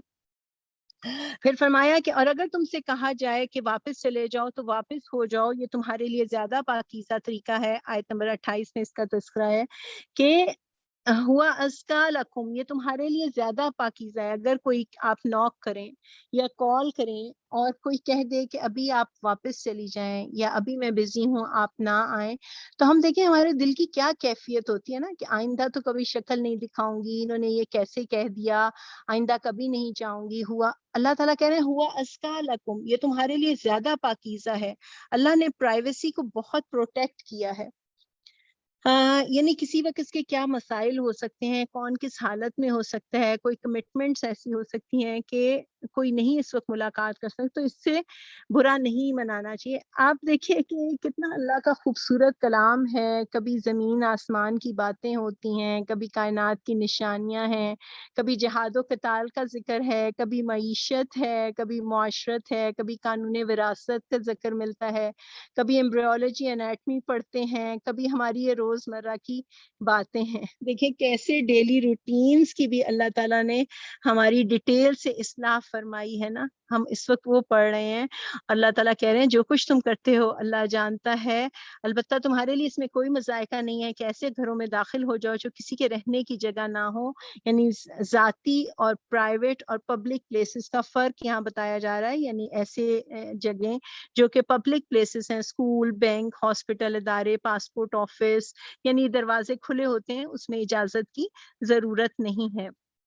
پھر دیکھیے سورہ نور عزت و عصمت کی, حیا کے نظام کی بات رکھتی ہے, اور جب عفت و عصمت کی اور شرم کی بات آتی ہے, عورت کا تذکرہ, عورت کا تصور ہمارے ذہن میں آتا ہے. اللہ تعالیٰ نے حیا کے احکامات کا آغاز مردوں سے کیا ہے کہ حیا جو ہے وہ مردوں کے لیے بھی ہے. اس میں یعنی یہ پہلی بات کیا فرمائی, اے نبی صلی اللہ علیہ وسلم مومن مردوں سے کہو کہ اپنی نظریں بچا کر رکھیں اور اپنی شرمگاہوں کی حفاظت کریں. یہ زیادہ پاکیزہ, یہ ان کے لیے زیادہ پاکیزہ طریقہ ہے. جو کچھ وہ کرتے ہیں اللہ اس سے باخبر رہتا ہے. یہ غض بصر کا حکم, اپنی نظروں کو جھکا کے رکھنا. یہ کس چیز سے جھکا کے رکھنا, یعنی مردوں کا عورتوں کو دیکھنا, یا دوسرے لوگوں کے سطر پر نگاہ ڈالنا, یا فحش چیز پر نگاہ ڈالنا, اس سے منع کیا گیا. اس سے نظر یعنی یہ ایک دروازہ ہے جو زنا کی عمارت کی طرف لے کر جاتا ہے. اور اس سلسلے میں ہمیں اپنے بیٹوں کو اس میں ٹریننگ کی ضرورت ہے. ایک عربی شاعر نے کہا کہ سب سے پہلے نگاہیں جو ہیں وہ 2 سے 4 ہوتی ہیں, ٹھیک ہے نا, نگاہ 2 4 ہوئی, پھر مسکراہٹ کا تبادلہ ہوتا ہے, سلام, جذبات, ملاقات, وعدے, ہاتھوں کا ملنا, کانوں کا سننا, اور بالآخر جو جنبی اوضاع ہیں وہ اپنا کام کرتے ہیں. نبی کریم صلی اللہ علیہ وسلم کی حدیث ہمیں ملتی ہے کہ آپ نے فرمایا آدمی اپنے تمام حواس سے زنا کرتا ہے. دیکھنا آنکھوں کی زنا ہے, لگاوٹ کی بات چیت زبان کی زنا ہے, اور آواز سے لذت لینا کانوں کی زنا ہے. اور پھر یعنی یہ تمام تمہیدیں جب پوری ہو جاتی ہیں تو شرمگاہ یا تو اس کی تکمیل کر دیتی ہے یا تکمیل کرنے سے رہ جاتی ہے. تو نگاہ جو ہے وہ اولین قاصد ہے, اگر اسے قابو کر لیا تو شیطان کے بہت سے فتنوں سے بچا جا سکتا ہے. یعنی ایک مشکل کام ہے, یہ شیطان کے زہر میں بجھے تیروں میں سے ایک تیر ہے, لیکن یہ اس کی پریکٹس کرنے سے, اللہ سے دعا مانگنے سے یہ حاصل ہوتا ہے. نبی کریم صلی اللہ علیہ وسلم نے فرمایا کہ اللہ تعالیٰ فرماتا ہے کہ جو شخص مجھ سے ڈر کر اس کو چھوڑ دے گا, آپ نے فرمایا نگاہ ابلیس کے زہریلے تیروں میں سے ایک تیر ہے, جو شخص مجھ سے ڈر کر اس کو چھوڑ دے گا میں اس کے بدلے اسے ایسا ایمان دوں گا جس کی حلاوت وہ اپنے دل میں پائے گا. دیکھیے آج اسی اس کی بنا پہ علماء کہتے ہیں کہ نگاہ جب بری چیز کو دیکھی جاتی ہے تو اللہ عبادت کی لذت کو چھین لیتا ہے. آج ہم دیکھیے کہ بات ہوتی ہے نا, نماز میں دل نہیں لگ رہا, قرآن پڑھنا بوجھ لگتا ہے, درس میں دل نہیں لگ رہا, ذکر میں دل نہیں لگ رہا. یہ کیا ہے؟ یہ یعنی انسان کی نگاہوں کی وہ جو خیانت ہے وہ اس سے لذت چھین لیتی ہے. اللہ تعالیٰ ہمیں یہ اپنی عبادت کی لذت عطا فرمائے اور نگاہوں کی حفاظت کرنے والا بنائے. اور نبی کریم صلی اللہ علیہ وسلم اس چیز میں کتنے یعنی آپ کی تربیت کے واقعات ملتے ہیں کہ آپ کے چچا زاد بھائی فضل بن عباس بہت خوبصورت تھے, اور وہ حج کے موقع پر آپ کے ساتھ تھے, جوان لڑکے تھے. جب وہ گزرنے لگے راستے سے تو وہ فضل بن عباس, کچھ خواتین گزری ان کی طرف دیکھنے لگے. نبی کریم صلی اللہ علیہ وسلم نے ان کے منہ پر ہاتھ رکھا اور اسے دوسری طرف پھیر دیا. یہ نبی کریم صلی اللہ علیہ وسلم کی تربیت تھی. تو جہاں ہم اپنے بیٹوں کے لیے ان کے لباس, ان کے کیریئر, ان کے ٹیوشنز, ان کی پڑھائیاں, ان کی ہر چیز پہ نظر رکھنے والے ہوں, اس معاملے میں بھی تربیت دینا جو ہے وہ ہماری ذمہ داری ہے.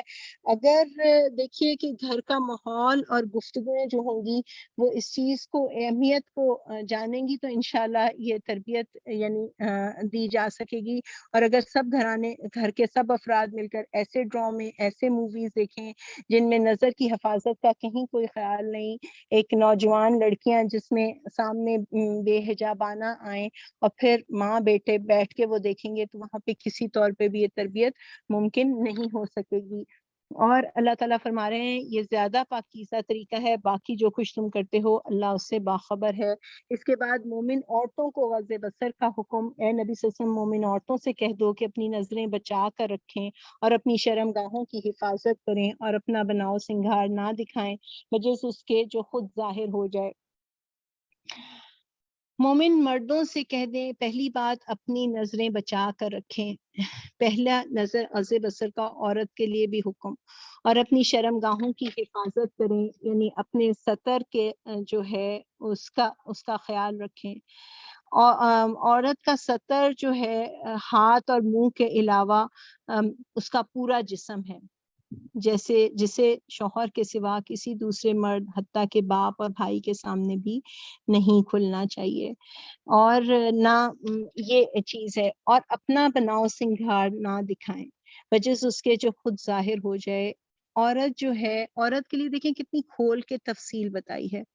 زینت ہر وہ چیز ہے جو خوبصورتی میں اضافہ کرے، ولا یبدین زینتہن، عورت زینت کرتی ہے، عورت کے اندر جذبہ ہے، اس کو ایک جذبہ نمائش ہے، وہ تحسین بھی چاہتی ہے، وہ تعریف چاہتی ہے، یہ قدرتی اور نارمل جذبہ ہے۔ اللہ نے دائرہ مقرر کر دیا کہاں زینت کی نمائش کر سکتی ہے اور کہاں نہیں۔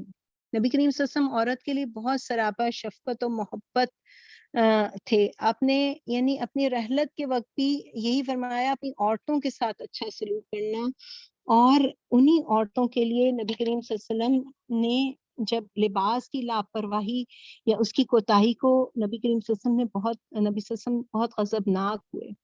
آپ نے فرمایا کہ بخاری اور مسلم کی حدیث ہے دوزخ کی دو صنفیں ایسی ہیں جن کو میں نے نہیں دیکھے، یعنی وہ بعد میں آئیں گی۔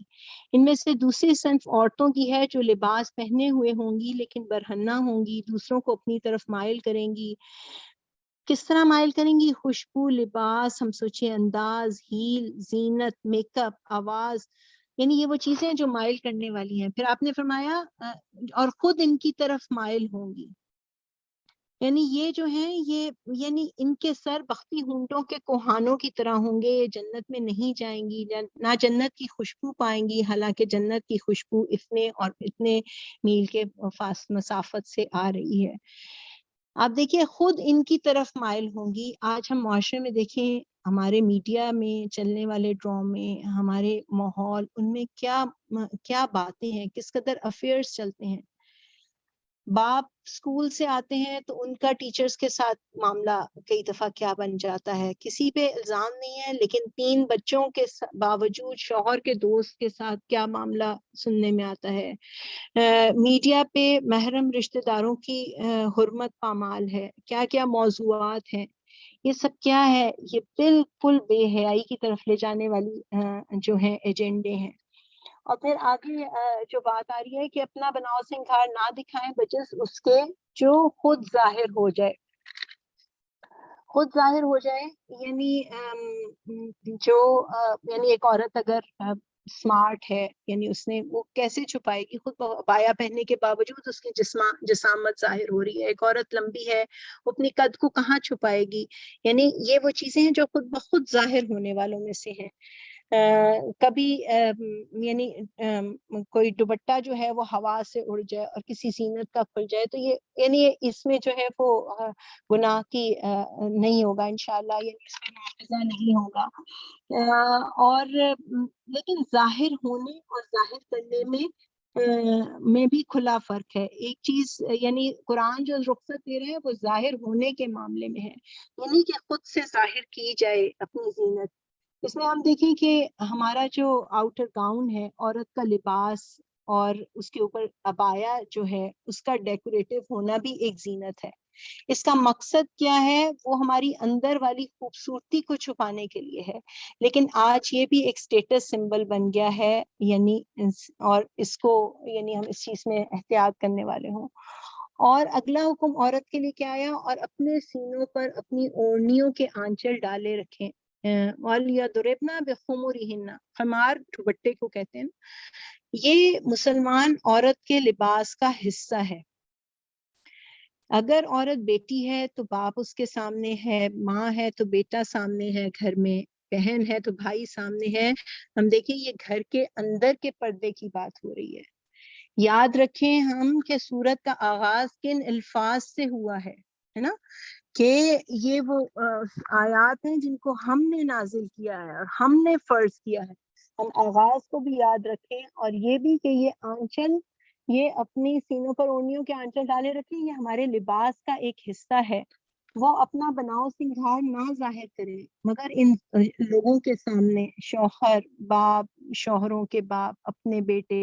یہ ایک تفصیل ہے 12 قسم کے افراد کی جو کہ محرم رشتہ دار ہیں, اور بھائی, بھائیوں کے بیٹے اور بہنوں کے بیٹے, اپنے میل جول کی عورتیں, اپنے مملوک اور وہ زیر دست مرد جو کسی اور قسم کی غرض نہ رکھتے ہیں, اور وہ بچے جو عورتوں کی پوشیدہ باتوں سے بھی واقف نہ ہوئے ہوں, اور وہ اپنے پاؤں زمین پر مارتی ہوئی نہ چلیں. اپنی جو زینت انہوں نے چھپا رکھی ہے اس کا لوگوں کو علم ہو جائے. اے مومنو تم سب مل کر اللہ سے توبہ کرو, توقع ہے کہ فلاح پاؤ گے. دیکھیے کہ یہ رشتوں کی ایک لسٹ ہے, لیکن ہم اس بات کو دیکھیں کہ ایک عورت جو ہے وہ ستر اور حجاب میں زمین آسمان کا فرق ہے. ستر تو وہ چیز ہے جسے محرم رشتہ داروں کے سامنے کھولنا بھی ناجائز ہے, اور حجاب وہ ستر سے زائد ایک چیز ہے جو عورتیں اور غیر محرم مردوں کے درمیان حائل کیا گیا ہے. تو 4 قسم کے مرد جو ہیں وہ سوچئے کہ معاشرے میں ہیں. ایک اجنبی, پھر عام رشتہ دار, ایک محرم رشتہ دار, اور ایک شوہر. ان میں فرق مراتب رکھنا ضروری ہے. اور یعنی ایک عورت جو ہے وہ اپنے ستر کے علاوہ باقی یعنی ستر جو ہے یعنی اس کا پورا جسم ہے, اس کا لحاظ وہ اپنے محرم رشتہ داروں کے سامنے بھی رکھے گی. نبی کریم صلی اللہ علیہ وسلم نے لباس کے بارے میں بہت تاکید فرمائی, اور حضرت اسما جب ایک دفعہ ان کے سامنے آئیں اور انہوں نے باریک کپڑے پہنے ہوئے تھے, آپ نے اپنا چہرہ پھیر لیا اور فرمایا کہ عورت بالغ ہو جائے تو جائز نہیں منہ اور ہاتھ کے سوا اس کے جسم کا کوئی حصہ نظر آئے. تو یہ وہ چیز ہے جس کا ہمیں خیال رکھنا ہے. اور دیکھیے ایک اور اہم بات جو اس میں ہمیں ملتی ہے کہ اس میں چچا اور ماموں کا ذکر نہیں ہے ان رشتوں میں, وہ سورہ نساء آیت 23 میں آیا ہے, یعنی وہ بھی محرم رشتہ دار ہیں. اور ایک بات, وہ اپنے پاؤں زمین پر مارتی ہوئی نہ چلیں کہ اپنی جو زینت انہوں نے چھپا رکھی ہے اس کا لوگوں کو علم ہو جائے. اس میں عورت کے وجود میں یعنی دیکھیں کہ اتنی اٹریکشن ہے کہ اس کی ہیلز کی آواز میں بھی اٹریکشن ہے, پاؤں کے زیور میں بھی ایک کشش ہے, باڈی لینگویج بھی حیا والی ہو. اور اگر ہم اس بات پہ غور کریں کہ عورت کے وجود میں پیر یا پیر کا زیور, اس کو بھی اسلام کہتا ہے کہ چھپا کے رکھو. تو یہ بات میں سوچنے والی ہوں کہ یہ سب سے زیادہ یہ اٹریکٹیو ہے یا چہرہ زیادہ اٹریکٹیو ہوگا. تو مولانا ایک جگہ لکھتے ہیں کہ سارے کھڑکی دروازے اگر کسی عمارت کے بند کر دیے جائیں اور سائڈ ڈورز بھی بند کر دیے جائیں لیکن مین ڈور کھلا رکھا جائے تو اس کو آپ کیا کہیں گے؟ یعنی چہرہ جو ہے وہ بالکل ایک ایسے کھڑکی کی مانند ہے, ایک کھلے دروازے کی مانند ہے جو زینت کا سب سے بڑا مرکز ہے, جو چاہے اس کے اندر جھانک لے کے وہ کیا ہے. تو یہ چیز ہے جس کا ہم خیال رکھنے والے ہوں. اور اللہ تعالیٰ فرما رہے ہیں کہ اے مومنو تم سب مل کر اللہ سے توبہ کرو, توقع ہے کہ فلاح پاؤ گے. یعنی یہ حیا کا یہ نظام جو ہے وہ مل کر قائم کرنا ہے. اللہ تعالیٰ یعنی یہ ایک فرد کا کام نہیں ہے, یہ ایک اجتماعی کوشش ہے. انفرادی طور پر ہم اپنے آپ کو اپنے گھر والوں پہ یعنی اس چیز کی بھی کوشش کریں, لیکن ہم جتنا بھی اپنے گھر کا کوڑا اٹھا کے باہر رکھیں گے وہ ہوا سے پھر واپس آئے گا. تو ایک اجتماعی کوشش ہو کہ پورے معاشرے کی صفائی کی کوشش ہو. اللہ تعالیٰ ہماری بیٹیوں کو ہمیں حضرت فاطمہ الزہرا رضی اللہ عنہا کی حیا عطا فرمائے, آمین. یہی وہ کام ہوں گے جو فلاح پانے والے ہوں گے, فلاح معنی یعنی جو جہنم سے بچ کر جنت میں لے جانے والے ہوں گے. اپنی آواز سنانے کی بھی نبی کریم صلی اللہ علیہ وسلم نے اس سے بھی منع فرمایا کہ اپنی آواز بھی بلا ضرورت اپنی لوچ دار آواز مردوں کو نہ سنائیں۔ جو خفی زینت میں خوشبو کا بھی ذکر ہے، آپ نے عورتوں کو حکم دیا کہ خوشبو لگا کر باہر نہ نکلیں، یعنی یہ وہ تمام چیزیں ہیں کہ نگاہ کے علاوہ یہ سب بھی ایک کشش والی اور وہ چیزیں ہیں، اور یہ اس مقصد کے خلاف ہیں یعنی جس کے لیے اللہ تعالیٰ نے عورتوں کو اظہار زینت سے منع فرمایا ہے۔ ایک بات جو کہ اس آیت میں اور اس رکوع میں اور آتی ہے کہ تم میں سے جو مجرد ہوں اور تمہارے لونڈی غلاموں میں سے جو صالح ہوں ان کے نکاح کر دو۔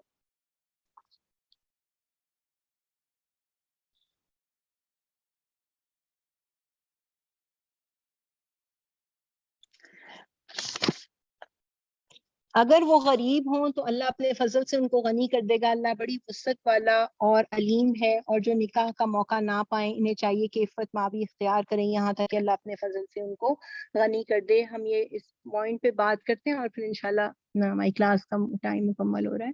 اللہ تعالیٰ فرما رہے ہیں کہ یہاں نکاح کے احکام یہ کہ جو سنگلز ہوتے ہیں، جو غیر شادی شدہ رہنا یا مجرد رہنا، یہ کرپشن پہلاتا ہے۔ تو کوئی غریب ہو تو ان کی بھی نکاح کر دو، اور جب کوئی بیوہ عورت ہو، کوئی مطلقہ عورت ہو، کوئی بھی فرد ایسا ہو، شخص ہے جس کی بیوی وفات پا جائے، اس کے بھی یعنی نکاح کر دو۔ اور نبی کریم صلی اللہ علیہ وسلم نے فرمایا کہ جب تمہارے پاس کسی ایسے فرد کا رشتہ ہے جس کے دین اور اخلاق پہ تم مطمئن ہو تو اپنی بیٹی اس کی نکاح کر دو، ورنہ زمین میں فساد پھیل جائے گا۔ اب دیکھیے کہ اور فرمایا یہ جو آج کلچر ہے، اپنے اللہ تعالیٰ کیا فرماتے ہیں کہ غریب ہوں تو اپنے فضل سے ان کو غنی کر دے گا۔ غنی کا تصور بھی ہم ٹھیک کر لیں کہ آج ہم کیا سمجھتے ہیں کہ 1.5-2.5 کروڑ کا ایک فلیٹ ہو، وہ بھی اپنا ہو، زبردست گاڑی ہو، بینک بیلنس ہو، جاب مل جائیں، گھر بن جائیں، گاڑی آ جائے، پھر شادی کریں گے تو بچوں کی شادی جلدی کرنے کا رجحان ہمارے اندر ہونا چاہیے۔ اللہ خود غنی کر دے گا، اللہ تعالیٰ کہہ رہے ہیں اس کی فکر نہ کریں۔ تو نکاح کو آسان بنائیں، یعنی اس میں ہمیں کیا ملتا ہے کہ اگر ہم اس کی تفصیل میں جائیں تو شادی کے لیے مرد کے پاس پیسہ ہونا چاہیے اتنا کہ اس کے شادی کے 3 اخراجات ہیں، مہر کا پیسہ ہو، ولیمے کا خرچ ہو، اور گھر چلانے کے لیے بنیادی سامان ہو۔ کفالت کی ذمہ داری مرد کی ہے، حاجات کو پورا کرنے کی ذمہ داری ہے، لیکن یعنی اس کے لیے ایک لمبی چوڑی ایک وہ بنا لینا، اس کی کہیں ہمیں اس کا نہیں ملتا نا۔ اور جو نکاح کا موقع نہ پائیں انہیں چاہیے کہ عفت ماں بھی اختیار کریں، یعنی کہ کوئی نکاح کی قدرت نہیں رکھتا تو اس کے لیے یہ بات آتی ہے، حدیث میں ملتا ہے کہ اپنے یعنی جو شخص نوجوانوں تم میں سے جو شخص شادی کر سکتا ہو اسے کر لینی چاہیے، کیونکہ یہ نکاح کو بد نظری سے بچانے اور آدمی کی عفت قائم رکھنے کا بڑا ذریعہ ہے۔ اور جو استطاعت نہ رکھتا ہو وہ روزے رکھے، کیونکہ روزے آدمی کی طبیعت کا جوش ٹھنڈا کر دیتے ہیں۔ یعنی اس کے لیے جو نکاح کی قدرت نہیں پا رہا تو اس کے لیے ایک روزے رکھنے کا یعنی ہمیں ملتا ہے۔ اور اس کے لیے ہم اپنے بچوں کے لحاظ سے بھی دیکھیں کہ ٹین ایج کے جو بچے ہیں ہم ضرور ان کو بھی وقتاً فوقتاً روزہ رکھنے کا اہتمام کروائیں۔ لڑکیوں کو قضا روزے رکھنا یا لڑکوں کو ویسے کبھی کبھار روزے رکھنا، یہ ایک شہوت کو کنٹرول کرنے کے لیے یا ایک عفت مابی اختیار کرنے کے لیے اللہ تعالیٰ نے ایک طریقہ بتایا ہے۔ اللہ تعالیٰ ہمیں بہترین طریقے سے ان باتوں پر عمل کرنے والا بنائے۔ وآخر دعوانا الحمدللہ رب العالمین، سبحانک اللہم و بحمدک، نشہد ان لا الہ الا انت، نستغفرک و نتوب الیک۔ بہت معذرت، آج نیٹ کے کچھ پرابلم کی وجہ سے بات مکمل نہیں ہو سکی، انشاءاللہ کل ہم اس پہ بات کریں گے۔ السلام علیکم ورحمۃ اللہ۔